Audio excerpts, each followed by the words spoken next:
ಯಾರಿಗೆ ಗೊತ್ತು ಏನು ಎಂತೆಂಥ ರಾಜಕೀಯ ಹೆಜ್ಜೆಗಳಿರ್ತಾವೆ ಹೇಳೋಕ್ಕೆ ಆಗೋದಿಲ್ಲ. ಬಟ್ ಚುನಾವಣೆ ನಿಶ್ಚಿತ ಏಪ್ರಿಲ್ದಲ್ಲಿ ಆಗ್ತಾವಂತ ಅನ್ನಿಸ್ತಾ ಇದೆ, ನಿರ್ಧಾರ ಮಾಡಿದ ಕ್ಯಾಬಿನೆಟ್ ಅಂತೇಳಿ. ಹೀಗಾಗಿ ಈ ಚುನಾವಣೆಗಳೇ ಮುಖ ಹೊರಡಿಸ್ಬೇಕಾಗಿದೆ.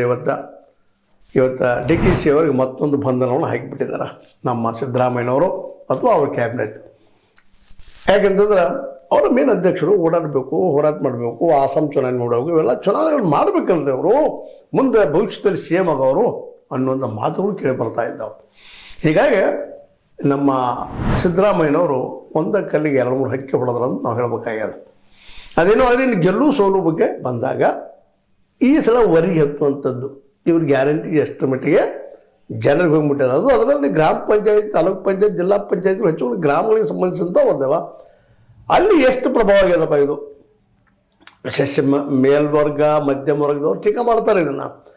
ಹಾಳು ಮಾಡಿದ್ರಿ ಈ ದೇಶ, ಮತ್ತೊಂದು ಮಾಡಿದ್ರಿ, ಇನ್ನೊಂದು ಮಾಡಿದ್ರಿ, ಟೀಕಾ ಮಾಡೇ ಮಾಡ್ತಾರೆ. ಹಿಂದೊಂದು 72,000 ಕೋಟಿ ರೂಪಾಯಿಗಳನ್ನು ರೈತರ ಸಾಲವನ್ನು ಮನ್ನಾ ಮಾಡಿದಾಗ ಈ ಮಧ್ಯಮ ವರ್ಗೀಯ ಮೇಲ್ವರ್ಗೀಯ ಜನ ಟೀಕಾ ಮಾಡಿದ್ದ ಮಾಡಿದ್ವಿ. 72,000 ಕೋಟಿ ರೂಪಾಯಿ ಮನ್ನಾ ಮಾಡೋದಿಲ್ರಿ, ಬಜೆಟ್ ಪೆಟ್ಟು ಬಿಡೋದಿಲ್ವಾ, ದೇಶ ಹಾಳಾಗಿ ಹೋಗೋದಿಲ್ವಾ ಅಂತ ಮಾತಾಡ್ತಾ ಇದ್ದೆ. ಇವತ್ತು 17 ಲಕ್ಷ ಕೋಟಿಗೂ ಮೀರಿ ಈ ಕಾರ್ಪೊರೇಟ್ಗಳದ್ದ ಶ್ರೀಮಂತರದ್ದ ಸಾಲ ರಿಟರ್ನ್ ಅಪ್ ಮಾಡ್ತಾ ಇದ್ದಾರೆ ನಮ್ಮ ಮೋದಿಜಿಯವರು. ಅದ್ರ ಬಗ್ಗೆ ಯಾರೂ ಮಾತಾಡ್ತಾ ಇಲ್ಲ. ಕೆಲವರಂತೆ ದೇಶ ಬಿಟ್ಟು ಹೋಗಿದ್ದಾರೆ, 1,000 ಕೋಟಿ ರೂಪಾಯಿ ಎಬ್ಬಿಸ್ಕೊಂಡಿದ್ದು ಗೊತ್ತದು ನಿಮಗೂ ನಮಗೂ. ಅದೆಲ್ಲ ಇರಲಿ ಇಂಥ ಒಂದು ಪ್ರಸಂಗದಲ್ಲ. ಯಾಕಂದ್ರೆ ಮ್ಯಾಕ್ಸಿಮಮ್ ಇರೋರು